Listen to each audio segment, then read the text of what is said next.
जय हिंद दोस्तों। आज की क्लास में आप लोग का स्वागत है। आज हम बात करने वाले हैं प्रदूषण के बारे में। प्रदूषण पर भारत का क्या प्रभाव है, विश्व पर क्या प्रभाव है, और प्रदूषण से रिलेटेड कौन कौन से महानुभावक चिंतक वर्तमान समय में उभरे हैं, उनके बारे में हम चर्चा करेंगे। सर्वप्रथम हम जानते हैं कि आखिर प्रदूषण है तो है क्या।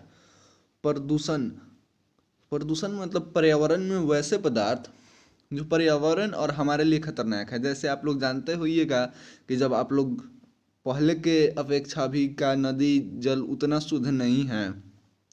पहले के लोग 100 वर्ष तक जीते थे, 100 वर्ष तक जीते थे, परंतु आज के जो एवरेज उम्र हो गया वो 60 वर्ष है। इसका क्या कारण हो सकता है, क्या रीज़न हो सकता है? इसका मात्र एक ही रीज़न हो सकता है, वो है पॉल्यूशन। पॉल्यूशन पर अगर हम लोग नियंत्रण नहीं करेंगे तो आने वाले अपनी पीढ़ी के लिए या भविष्य में प्रदूषण एक ऐसी समस्या बन जाएगी जिसके कारण हम ही नहीं, हमारे आने वाली पीढ़ी भी इसका भुगतान करेगी।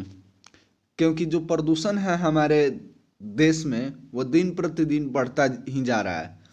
पॉल्यूशन पॉल्यूशन के के आंकड़े दिन प्रतिदिन बढ़ते जा रहे हैं। लोग भी वृक्षों को काट रहे हैं, वायु प्रदूषण हो रहा है, जिसके कारण वर्षा का जो जल है वो अम्लीय हो जा रहा है और हमारी फसल अच्छी नहीं हो पा रही है।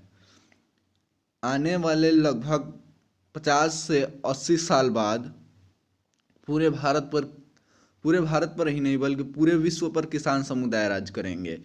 क्योंकि अब पूछिएगा आप लोग कैसे, तो आप लोग जानते होइएगा कि पहले के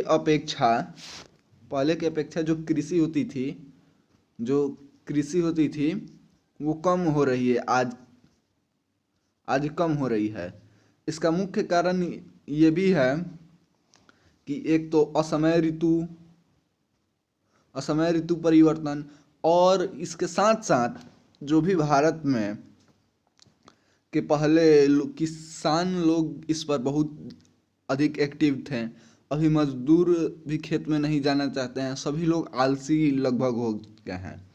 अब आइए हम चर्चा करते हैं प्रदूषण के प्रकार हो सकते हैं आपके वायु प्रदूषण हो सकते हैं, जल प्रदूषण हो सकते हैं, वृक्षों को काटना हो सकता है, बड़े बड़े उद्योगों का जन्म देना है, उसके बाद जो भी केमिकल रसायन है उसको जल में प्रवाह करना है, उसके बाद जानवरों को मारना है, जानवरों को भी मारने से प्रदूषण होता है। उसके बाद आप लोग का ध्वनि प्रदूषण है, रेडिएशन है, जो दिन रात जो लोग मोबाइल चला रहे हैं उनके लिए मोबाइल का भी रेडिएशन बहुत खतरनाक है। अब आइए हम वैश्विक प्रदूषण के बारे में चर्चा करते हैं। वैश्विक रिपोर्ट क्या है? 45 लाख मौत के लिए परिवेशी वायु प्रदूषण, केवल 45 लाख के लिए वायु प्रदूषण से पूरे विश्व में, और 17 लाख मौत के लिए खतरनाक रसायन, और 17 लाख मौत के लिए खतरनाक जो रसायन है वह जिम्मेवार है, रसायन प्रदूषण के लिए जिम्मेवार है, जिसमें 9 लाख मौत लेड प्रदूषण के कारण हुआ है। अब यहाँ पे आप लोग देख सकते हैं 9 लाख जो मौतें हुई है पूरे विश्व में लेड प्रदूषण। क्योंकि जितने भी पॉल्यूशन बढ़ रहे हैं उन सभी में मुख्य कारण वायु है। वायु के बाद आपसे कह दे लेड प्रदूषण है। आप लोग जानते होइएगा कि प्लास्टिक और जो शीशा होता है उसको एक बार बना देने के बाद कभी भी ख़त्म नहीं होता है, जिसके कारण यह विश्व में सबसे अधिक इसका उत्पादन भी हो रहा है। और उत्पादन तो हो रहा है लेकिन इसका निवारण कुछ है ही नहीं। अब आइए हम भारत में बात करते हैं। तो भारत में तो आप लोग जानते ही होइएगा कि भारत में ये देख रहे हैं, इनको ये मास्क लगाई हुए हैं, ये भी अपने फेस को ढकी हुई हैं। ये भाई साहब को देखिए बिंदास जा रहे हैं, इनको तो कोई फर्क ही नहीं है। यहाँ पे गाड़ियाँ आप देख सकते हैं, बहुत सारी गाड़ियाँ लगी हुई है, जिसके कारण पॉल्यूशन आप सोच ही सकते हैं कि कितना बढ़ रहा है शहरों में, खासकर तो शहरों में। अब गांव में भी प्रदूषण आ रहा है, तो हमारे ग्रामीण जो क्षेत्र के लोग हैं उन्हें हम उन्हें हम प्रार्थना करते हैं कि कम से कम गाँवों में को वह सुरक्षित रखे, क्योंकि अगर गांव जिस दिन खत्म हो जाएंगे उस दिन भारत ही नहीं बल्कि पूरे विश्व पर पूरे विश्व पर आ, पूरे विश्व पर प्रदूषण और कृषि क्षेत्र में संकट आ जाएगा। प्रदूषण जब बढ़ेगा तो कृषि क्षेत्र स्वाभाविक है कि कम हो जाएगा। और भारत में वायु प्रदूषण से संबंधित 16.7 लाख मौत अधिकांश हुई है और 9.8 लाख मौतें PM और 2.25 प्रदूषण के कारण हुई है तथा अन्य 6.1 लाख मौतें परिवेशी वायु प्रदूषण के कारण हुई है। ये तो आप लोग जान गए। भारत में भी प्रदूषण को मामला बढ़ा जिसके कारण सरकार ने नेट पॉल्यूशन 2070 तक कम करने की चर्चा की है। नेट पॉल्यूशन 2070 तक इस पर काम भी हो रहा है, लेकिन सरकार के अतिरिक्त अगर भारत की जनता अगर इस पर ध्यान नहीं देगी तो हो सकता है कि ये पॉल्यूशन काफ़ी अधिक बढ़ जाए, जिसके कारण भारत के लोगों को इसका भुगताना भी बढ़ना पड़े, क्योंकि सरकार हर एक चीज़ नहीं कर सकती है। इसमें भारत के देश के भी लोगों को अपना सहयोग देना होगा। देखिए यहाँ पे प्रधानमंत्री PM मोदी जो 5 जून 2022 को 5 जून 2022 को पर्यावरण दिवस के दिन देखिए प्रधानमंत्री श्री नरेंद्र मोदी ने विश्व पर्यावरण दिवस के अवसर पर मिट्टी बचाओ आंदोलन के समारोह में 5 जून को शामिल हुए थे। इनको आप जान सकते हैं, ये भारत के प्रमुख योगी भी आप इनको कह सकते हैं या महात्मा भी कह सकते हैं। इनका नाम सदगुरु है। ये भी मिट्टी बचाओ को लेकर काफ़ी सेंसिटिव रहते हैं, सेंसिटिव भी है। बहुत जगह इन्होंने लोगों को जागृत भी किया है और ये होना भी चाहिए। हम ही इन्हीं को नहीं बल्कि भारत के प्रत्येक नागरिक को इसके बारे में सोचना चाहिए। मिट्टी बचाओ आंदोलन मिट्टी के बिगड़ते स्वास्थ्य के बारे में जागरूकता बढ़ाने और मिट्टी में सुधार की जागरूकता प्रक्रिया लाने के लिए एक वैश्विक आंदोलन है।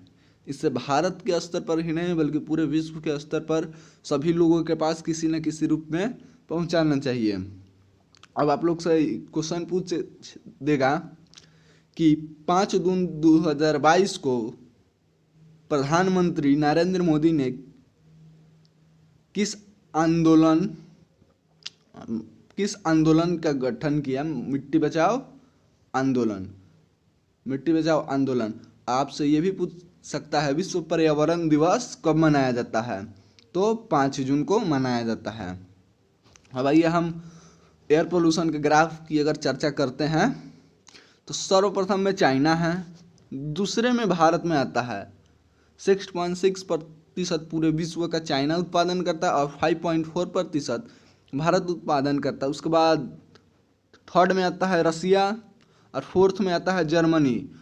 रसिया इसका टोटल 4.1% करता है और 3.5% जर्मनी करता है। यूनाइटेड स्टेट 3.0% करता है।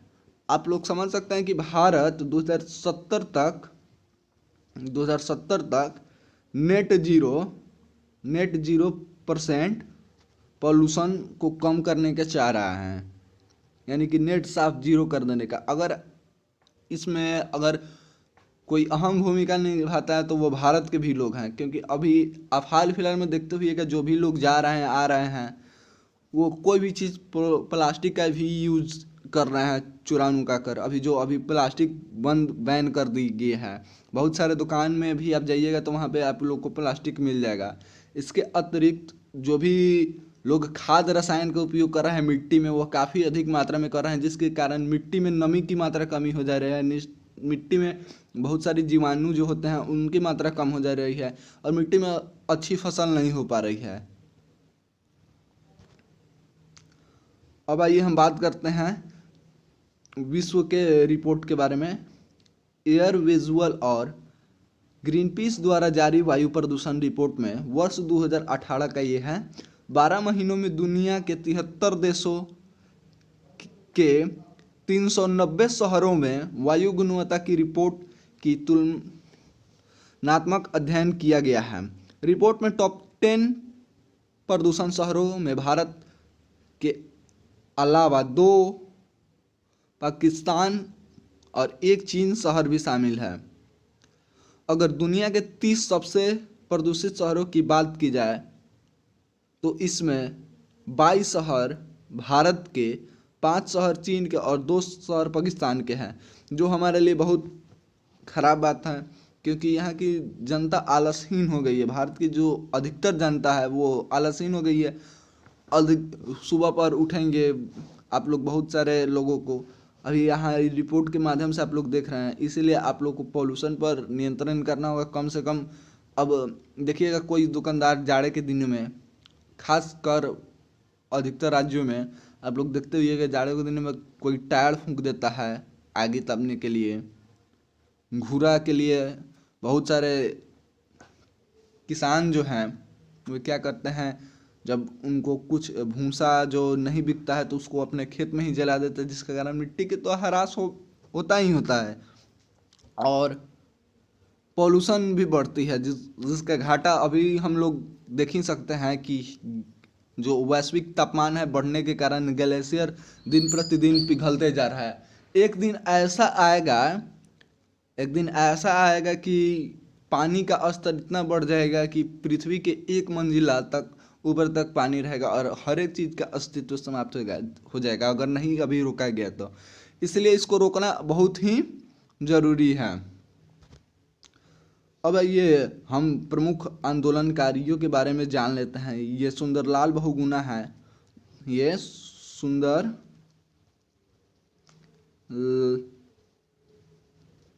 लाल बहुगुणा है।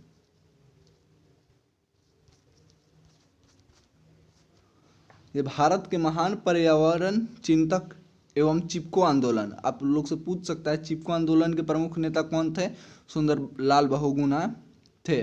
उन्होंने हिमालय के यानी कि उत्तराखंड के, हिमालय कहाँ पे, इनका जन्म स्थान उत्तराखंड है।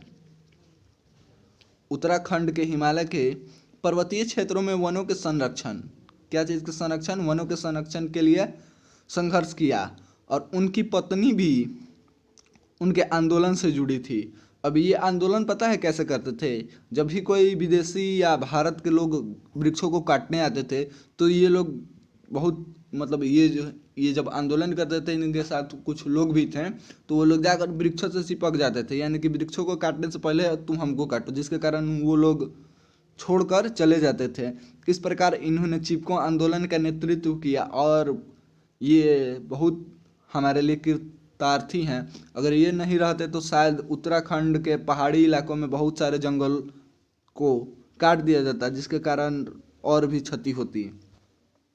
ये देखिए, ये अमेरिका की लड़की है। बुथनबर्ग ने गुरुवार को एक नेता जीवाश्म ईंधन नेता की पतली छिपी आलोचना में के जवाब में कहा, पिछले साल स्वीडिश संसद के बाहर साप्ताहिक निगरानी रखने के लिए हर शुक्रवार को स्कूल छोड़ने के लिए 16 वर्षीय को प्रसिद्धि मिली थी। ओपीके के महासचिव मोहम्मद बरकिंडो ने कथित तौर पर कहा कि जलवायु कार्यकर्ताओं द्वारा अजैविक हमले शायद हमारे उद्योग के आगे है। ये जो लड़की है, ये अमेरिका की लड़की है, इसने पॉल्यूशन को लेकर काफ़ी विरोध किया, जिसके कारण सरकार भी इसकी बातें मानी और जनता ने भी इसका सपोर्ट किया। आइए दोस्तों, आज का क्वेश्चन हमारा यह है कि घरेलू सामग्री की आवश्यकता शब्द को कभी कभी समाचार पत्रों में देखा जाता है, यह किस संदर्भ में है? पहला ऑप्शन है, हमारे देश में सौर ऊर्जा उत्पादन का विकास करना हमारे देश में विदेशी टीवी चैनलों को लाइसेंस प्रदान करना, हमारा खाद्य उत्पादों का अन्य देशों में निर्यात करना, विदेशी शिक्षण संस्थानों को हमारे देश में अपने कैंपस स्थापित करने की अनुमति देना। आप लोग इसका आंसर कमेंट में ज़रूर दे सकते हैं। अब मिलते हैं हम लोग नेक्स्ट क्लास में। जय हिंद दोस्तों।